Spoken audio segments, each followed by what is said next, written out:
Welcome back to DukascopyTV. I'm Monica Gibson and I'm joined in the studio with Nicolas Mochot to discuss how an uncertain financial sector has affected the employment process. Nicolas, thank you very much for joining me today. Thank you. Now, could you tell me, how has recruitment changed since the Euro debt crisis, really?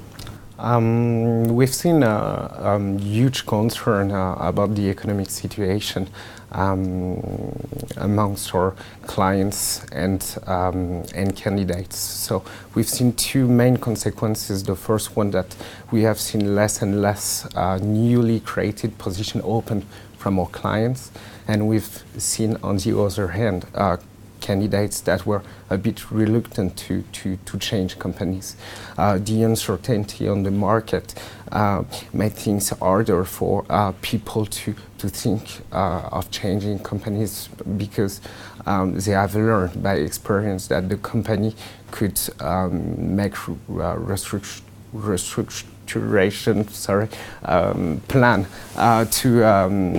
to increase their profit. The second one has not really changed. The recruitment company are still asked to find specialists that our clients have difficulties to find on the market. But we've seen a huge change lately, with a lot of candidates coming from the Southern Europe, especially from Spain, Italy, and Greece.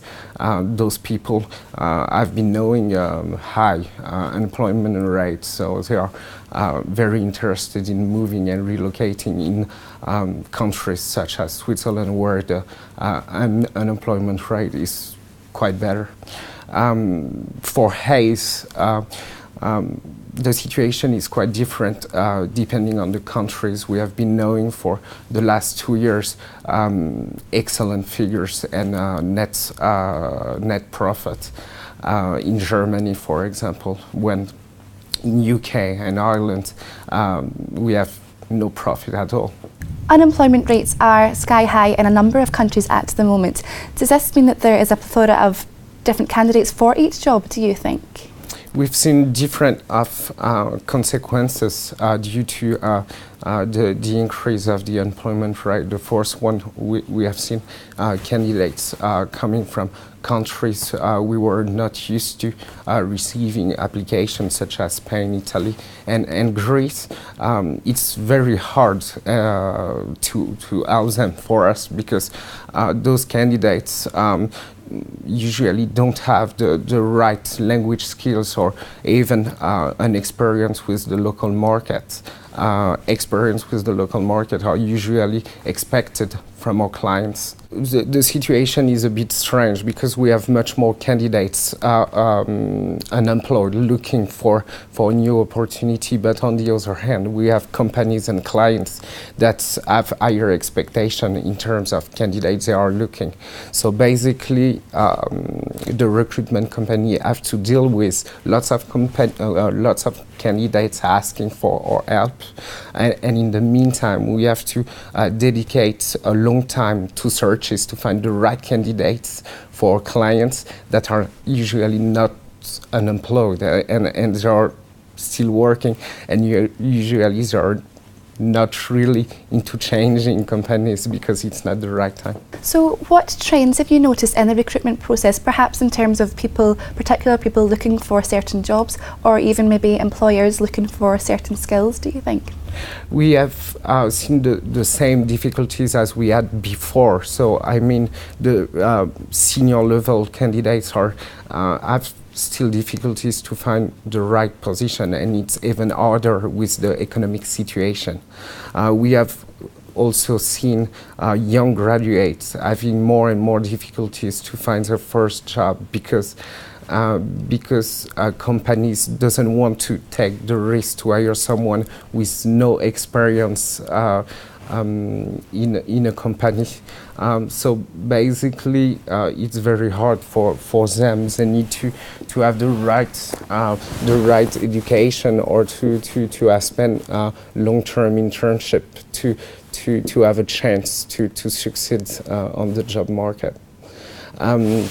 On the other hand, it's much and still easier for candidates with 3 to 10 years experience, because usually their high skills are less demanding in terms of salaries than the senior one, and they have the skills that are usually demanded by our clients. With that in mind, what can a candidate do to stand out from the crowd? Do you think the bar has been raised then? The bar has been raised, that is for sure, because for two main reasons. Due to the economic situation, companies tend to consider recruitment as an investment. So they don't want to take a high risk when they recruit someone, and they don't want to be responsible as a recruiter for a recruitment mistake. So, which means that usually they expect everybody to agree on a recruitment decision, which makes recruitment process longer and longer. So which is hard for us to deal with, because we have to spend lots of time dealing with both parties. On the other hand of the scale, what is the main challenges that recruiters face in the current climate? There are two things. We have internal issues, which are we have difficulties to plan our future revenue, because we have no idea what the markets will be in the next years or even the next few months. The second consequence is that we have to think out of the box to find ways to grow. So basically we are looking at markets where we can diversify our activities into specialism or geographies, and on the other hand we have to defend our profitability in some markets. We have more difficulties to tackle the decrease of our net profits. Excellent. Nicolas, some very interesting points you have made there. Thank you very much for your time today. You're welcome. Thank you. Now, that's all that we have time for at the moment, but click back to the Dukascopy channel for more interviews from the TV team. For now, goodbye.